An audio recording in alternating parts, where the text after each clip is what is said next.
Hey, beautiful people. I stopped in the woods on my way home today because I had some thoughts brewing in my head that I wanted to share with you that started with a call the other day, a private call with one of my VIP clients who was talking about, what do you do when you're stuck in procrastination and you know what you have to do, but like there's a part of you that just, and this is so common. I mean, this was definitely a thing for me.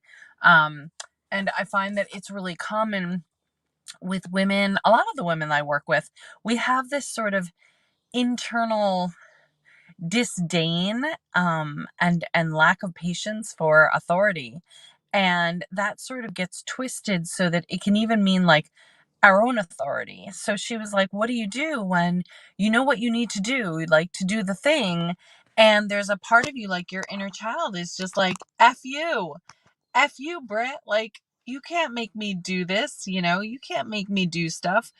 And we talked about for a while, and I was saying how this is super common, and I had to deal with this a lot in the first few years of my business, maybe like the first 5 years of my business, where I just kind of rebelled against any authority, even if it was my own authority. And I really got stuck in procrastination and, self-sabotage. And it was really icky.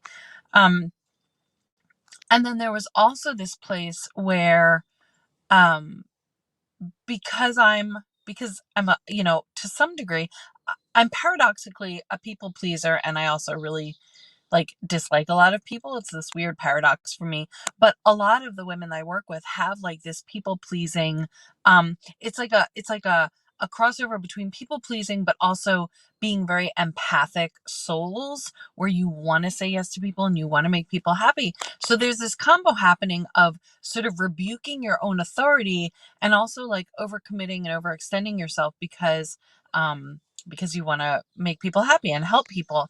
And it leads to this sort of procrastination and paralyzation around getting shit done. And so we were talking about that, and she was like, this is what I really want to talk about today. I really want to talk about how, like, I know what I have to do and I'm not doing it. And so part of this, I will say, shameless plug, just happen to have one sitting here because there's a box full of them. Part of this, I have tools for this sort of paradigm in the Magic of Bending Time, and you can find out about the launch and launch events by going to inarmscoaching.com/book. There's going to be some real goodies going out over that list. But one of the other things that I was saying is that, there's this piece about magic, right? All of the women in my community are magical beings and inherently, interested in magic, inherently interested in manifestation and abundance and all those juicy things. There's a piece around magic where it's important to understand that magic, like actual magic, when you change shit, when you actually are able to manifest the things that you want, it really depends on, it's built on a foundation of personal integrity, right? Integrity, where your actions match your words, where your words match your actions. And I was saying to my client that I think to some degree, we get a little bit caught up in like the why we do the things we do. And like, there's obviously work to be done around healing, why we do things, what our belief systems are, what our fears are, what our resistance is about. But then I think that there's also a line where it sort of doesn't matter why you do what you do.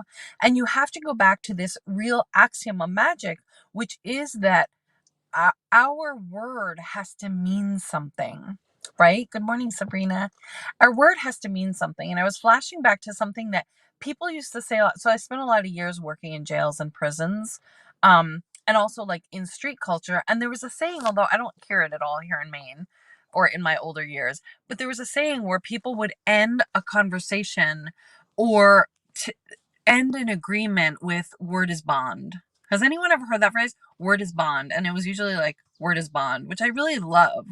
I think it's an old hip hop thing, although I could be wrong about the origins of that. Don't quote me on that. But I really love that. Like, think about that. Word is bond. And then we also combine that with, actually, can I show you? The old, I know you guys have heard me say this before. See the abracadabra? Abracadabra is actually an old Aramaic phrase, which means I create as I speak, or I speak and I create. It's the relationship between those two things. What I speak, I create. And we know, like, this is no longer a metaphysical woo thing, right? We know that our words have an impact. So when you combine all those premises, word is bond, abracadabra, I create as I speak, into the concept of integrity, what this means is that to actually influence a change in energy, your sorry guys, my phone rang. Your word has to mean something. Your word has to be your bond. And so when I was talking to my client, I was like, to some degree, we can sort of get lost down a rabbit hole of like why you do what you do and what the shadow is and what the resistance is. And then on another level, we can just say that the work to be done here is making your word bond. Something happens because you say you do, and you have the willpower to back it up. And I was giving her a couple of examples. There had been like a couple of house projects that I had been meaning to do, and I kept saying I was going to do them, and I didn't do them. And what happens is that when I don't do what I say I'm going to do, I feel really shitty about myself. And there's a belief that's created that my word is not bond. And it feels really icky. And it disables my power. It keeps me disempowered. So I think there are twofold things here that I've learned, especially over the last few months, with like things that seem little, but like the ripple effect in my psyche is not little. One is that we need to think about what we say and make sure that our word is bond. Like if I say I'm going to declutter the bookshelves tonight, let me first think, does that make sense? And do I know I'm going to be really tired? Are there other things going on tonight? Or is it a free night? So do I really want to commit to what I say I'm going to commit to? And this also goes for so much stuff in your business, do you know that you can commit to what you say you want to commit to? First of all, let's make sure that this is feasible. And again, there's one of my favorite tools for this in the Magic of Bending Time, inarmscoaching.com/book for the launch list. So first of all, can you keep your word? Does it make sense? And then the second piece is that once you say it, in my brain, I have to just sort of stop thinking about it. And this is a big one that works really well for like kickboxing. When I sign up for a kickboxing class, which we do 3 to 4 times a week, my daughter and I, the nights when she doesn't go with me and I haven't committed to her and going with her, every once in a while there'll be a night where I'm just like, oh, I don't want to go to kickboxing. I'm tired. I could just chill, blah, blah, blah. And I have to just sort of stop thinking about it. Word is bond. I reserved my spot in the class. I'm just not going to think about it. I'm just going to go.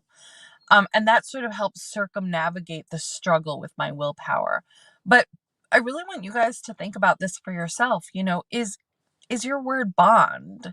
And if you are struggling with procrastination or like not getting to do things on your to-do list or sabotage, I really want you to think, to what degree is it almost like, yes, it would be useful to understand what the resistance and beliefs and fear are.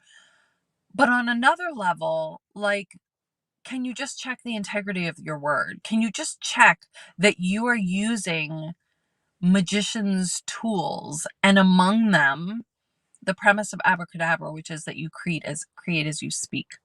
Are you showing up for yourself? Are you showing up in integrity? Are you thinking before you commit so that your word is bond? Are you setting yourself up for success so that you are giving yourself opportunities to experience your word being bond? Um, yeah, exactly, Sabrina. Totally the sigil workshop. Yeah, exactly. So I just want to put that out there. This is really a key to one of my keys to bending time and how I can do so many of the things that I do is that I am judicial and careful with what I say I'm going to do, because I know that I then need to stick with it. And I mean, I fuck up sometimes. It happens. And I have to go back and like fix it or have an uncomfortable conversation or some such. But in general, because I'm operating under the premise that my word is bond, I'm being more careful with what I say I'm going to do. I'm being more careful with what my words convey and what I communicate to other people. So I hope this was helpful. I'd love to hear your thoughts. Please help me get this video to more women by clicking like, by commenting, by sharing it in your communities of women. And please, please, please jump on the book launch list inarmscoaching.com/book. There's going to be some giveaways. There's going to be a bunch of events next week, including a live Zoom talk on sort of the personal story, my personal story behind that book, which is kind of crazy. And I'm just really excited to share the launch with you. And this topic really sort of not circumnavigates, kind of surrounds the whole topic of how to bend time in your sacred business so that you can have more without doing more. Oh, holy grail. All right. Have a wonderful, wonderful, wonderful rest of your day. And thank you again in advance for liking, commenting, and sharing this video.